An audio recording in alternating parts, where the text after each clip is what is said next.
So I was just reading about these two elderly women in a Florida COVID vaccine site who were waiting for their shot when one of the attendants there noticed that they looked different.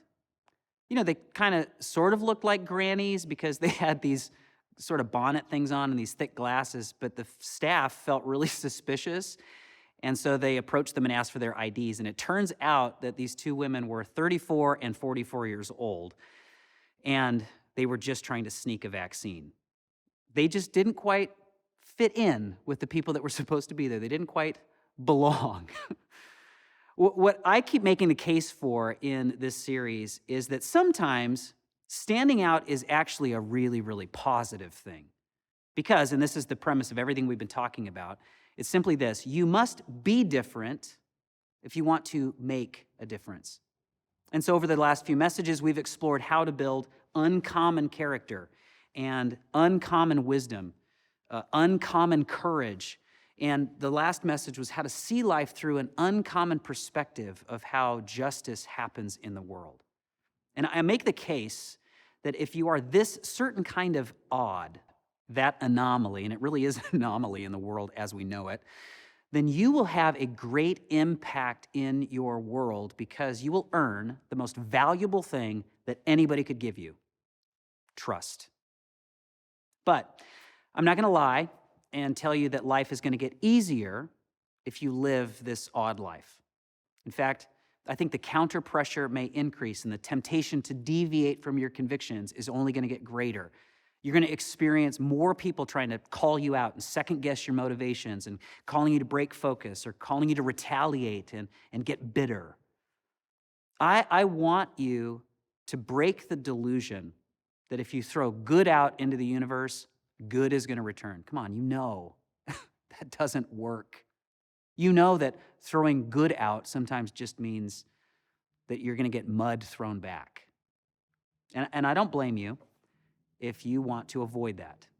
Man, most people stop standing up for the right things when it leaves the news cycle, let alone when they feel the pressure to stop speaking up. But I believe there's somebody today who doesn't want to be like most people. Somebody who wants to keep doing the right thing and keep living above the fray when most people would give up because you know the future and your future relationships and your kids and your city, the people that you're fighting for, are worth your uncommon resilience. So I've been introducing you to an anomaly named Daniel. And it was a guy who was ripped out of his homeland and his comfort zone as a teenager, but stood out so much in a new territory and in a new culture that he was given, time after time, incredible influence.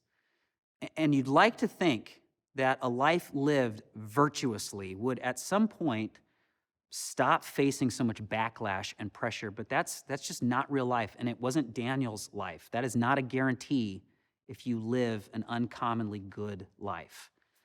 In chapter 6 of Daniel's memoir, he's probably about 83 years old, so he has outlived not one, but two evil administrations, and now there's a bit more of a moderate leader from the Median Empire named Darius after they've taken over Babylon, where Daniel was living. Daniel was so impressive that Darius was actually planning to let him run the whole kingdom, which was something offered to Daniel in the previous leadership he was under. But of course, the other leaders around Darius who wanted to, have their own time in the sun and in the spotlight, they didn't really like that. And in chapter 6, verse 4, here's what they decided to do in response. Then the other administrators and high officers began searching for some fault in the way Daniel was handling government affairs. Could they discredit this guy? But they couldn't find anything to criticize or condemn. Listen, he was faithful, always responsible, completely trustworthy. It's why he was trusted in the first place. He had an uncommon wisdom. He had uncommon character. That's what we've been talking about this whole series. Now check this out. So they concluded, our only chance of finding grounds for accusing Daniel will be in connection with the rules of his religion. Listen, the only way that they could stop this guy was to make his faith illegal. Just imagine having a track record so impervious that the only thing that people could accuse you of is living out your convictions. That's what they're dealing with here. Listen, don't be alarmed if the very things that earn you favor with some people are going to earn you shade from others. But don't let that stop you. Don't trade in the reputation that you could have with your kids or with your future kids or your team or your spouse just because you are surrounded by people who are more short-sighted about their choices, or they feel threatened if you don't play the same games that they play. Don't stop. So these guys here, they manipulate the king to start a 30-day campaign to unite the kingdom. And this campaign meant that people would have to pray only to King Darius, and people would then feel united under this common purpose and leadership. And that sounded really nice to Darius. And, oh yeah, why don't we go ahead and write into the law that if you disobey this, there's death. And Darius is like, of course. I mean, these people believe in all kinds of gods. They could just add me to that and make sure that we're all worshiping the same thing for 30 days to bring these various cultures together. And these people trying to trap Daniel knew that they didn't need 30 days. They didn't need 2 days. Daniel disobeyed that law before the ink was dry on the thing. He goes home and he prays with the windows wide open. And I think he did that because he's like, they already know where to find me. They already know what they're doing. And he did that praying to a God who had given him all of the qualities that they despised. He prayed to the God who would be with him, even as the kings and the cultures around him shifted and changed and challenged him. And they knew he was going to do this. So they caught him in the act and they turned him in. The fact is, our faith has created a long, beautiful, resilient line of felons. Pastor John Woolman led his denomination to refuse slavery 100 years before the Civil War. Esther was the Hebrew wife of a Persian king, and she disobeyed policy to ask the king to spare people's lives. She saved thousands of people. Chinese Christians today have met in underground churches for decades. Rwandan Christians helped the Tutsis escape Hutu death squads. We live in a long line of beautiful, resilient lawbreakers. Darius hated what he had to do. But even the king couldn't revoke a brand new law in the Medo-Persian Empire. That's just the way it was. So Daniel, whom he loved and respected and was going to give prominence to, was sentenced to death by lion. Yeah. And in verse 16, jumping down there, let's see what happened. So at last the king gave orders for Daniel to be arrested and thrown into the den of lions. Now check this out. The king said to him, "May your God, whom you serve so faithfully, rescue you." Think about that. Can you imagine somebody essentially praying that a God that they don't believe in would save you because of the impact that you have had in their life? Man, that's a rare life. So then they seal the den with this big stone, and then they walk away. And the next morning, the king, who doesn't believe this is going to be possible but has to check, runs to the den in the slim chance that maybe Daniel's still alive. And you might not believe it. I'm not asking you to, but listen, he survived it. And in verse 23, the king was overjoyed and ordered that Daniel be lifted from the den, and not a scratch was found on him. And this was the conclusion that he drew, for he had trusted in his God. Because he never wavered. He didn't just do the latest spiritual thing because it was the easiest thing to do in the culture he was living in. He had formed a dependency on God, no matter what. No matter what. Then in verse 24, then the king gave orders to arrest the men who had maliciously accused Daniel, and this gets dark. He had them thrown into the lion's den along with their wives and children. The lions leaped on them and tore them apart before they even hit the floor of the den. Now, that's tough. But what I want to make very clear is these weren't Daniel's orders, nor was this God's desire. We would not expect an ancient pagan despot to care at all about what God's law commanded. Like, for instance, and I checked this out in Deuteronomy 16, God's law clearly states, children should not be put to death for their fathers. Each is to die for his own sin. No, Darius is a ruler who was doing what rulers at his time and in his culture did. He was just really, really mad at these guys who tricked him into nearly killing a guy that he trusted more than anybody else. And so he had them and their families killed. In verse 26, here's the impression that it left on this king. I decree that everyone throughout my kingdom should tremble with fear before the God of Daniel, like I'm doing. For he is the living God, and he will endure forever. His kingdom will never be destroyed, and his rule will never end. He rescues and saves his people. Now, I don't know how consistent Darius was going to be with that, but he recognized in this really dramatic moment that Daniel was working with something that most people aren't. He was working with something more powerful than most people had. Even though Daniel didn't know how this story was going to pan out, there was something that built into Daniel a resiliency to stand against the opposition and the pressure to compromise that most people did not have working for them. So, what do you think we're supposed to take away from this? Our lives don't look anything like this.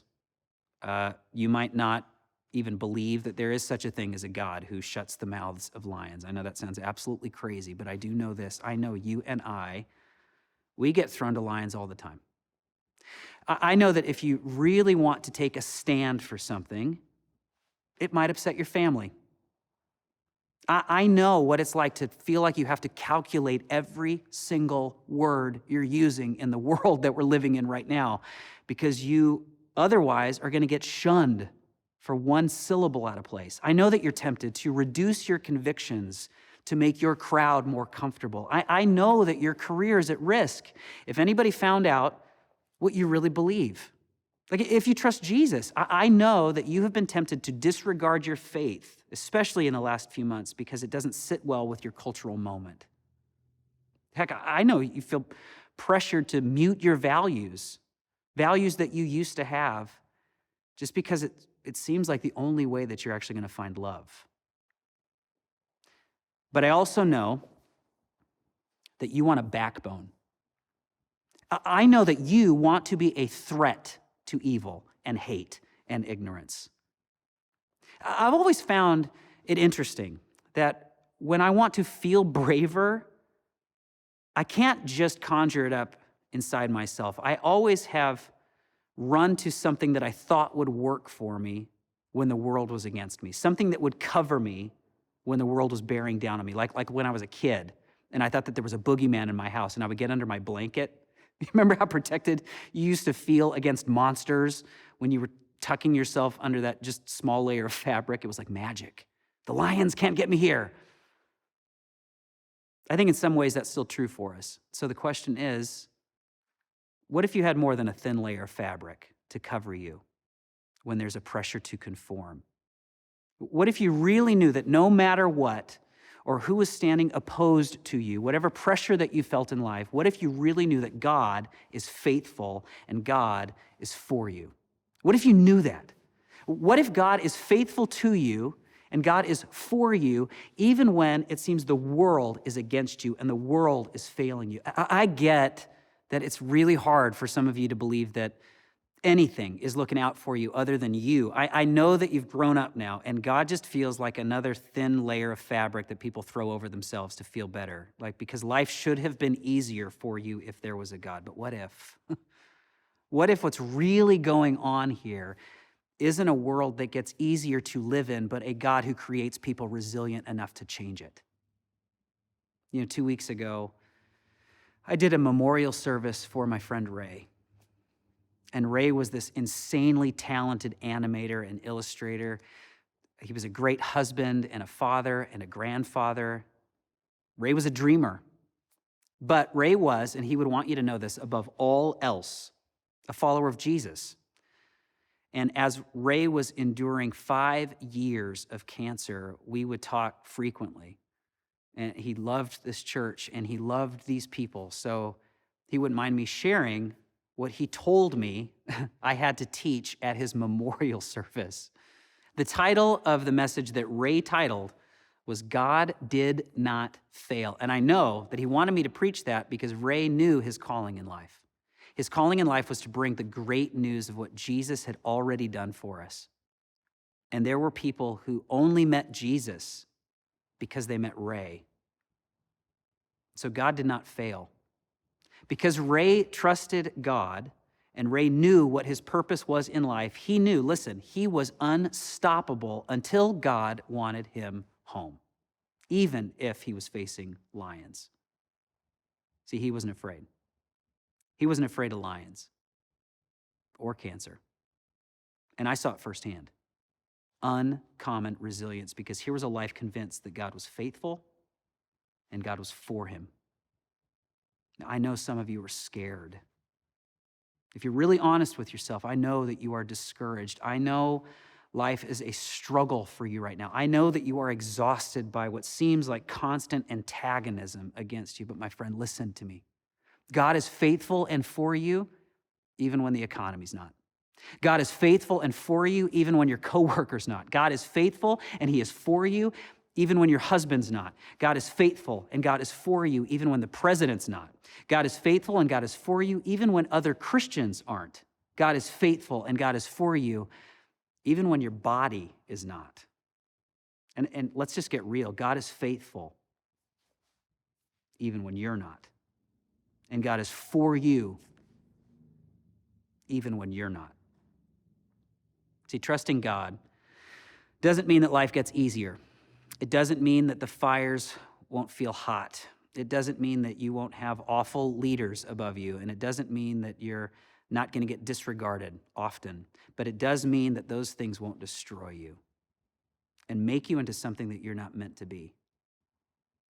Forget trying to be so safe. I want to know, are you free? See, Daniel was more free in a lion's den than his conspirators, who obviously had nothing better to live for than winning or achieving or looking successful. Daniel was more free in a lion's den than the king who felt so powerless on his big throne. So the question for us today is, are you free? Have you chosen something outside of ordinary? You know, in some miraculous economy, God put all of my sin and all of my fear onto the life of Jesus so that his death would cover it. Jesus died to prove that you have nothing left to pay for. He's alive again to prove you have nothing left to fear. And if you trust that, God has promised to forgive you, to adopt you, and to empower you for an exceptional life until the day he calls you home. And like I often invite you into, if that's a decision that you have yet to make and you want to make it today, it starts with a simple conversation. God, I need you. And I believe that the death of Jesus proves I have nothing left to pay for. And I believe he's alive again to prove I have nothing left to fear. So Jesus, save me from a life without you. Lead me into a life I can't have without you. And if you made that decision today, we want to support you. And we want to give you the first steps to a brand new life. Building resilience within a community of people who are trusting every day that no matter what's happening in the world around us, God is faithful and God is for us. So if you've made that decision, I just simply want you to text the word choice to 77977, and we're going to connect with you. May we build uncommon lives of uncommon courage, uncommon wisdom, uncommon character. See the world through an uncommon perspective. And may we be people that no matter what, by the grace of God, build an uncommon, unstoppable resilience. Thank you for joining us this week. Next week is Easter, so make sure you invite the 3 people you've been thinking about inviting. God might just be doing something through you. And if you're new, we want to meet you and support you. Just go to radius.church and click the I'm New button so we can have someone reach out to you, get you your free ebook. Make sure you like, comment, and subscribe. It really helps us reach more people. And no matter where you are in your spiritual journey, Radius is here to help. See you next week, Radius.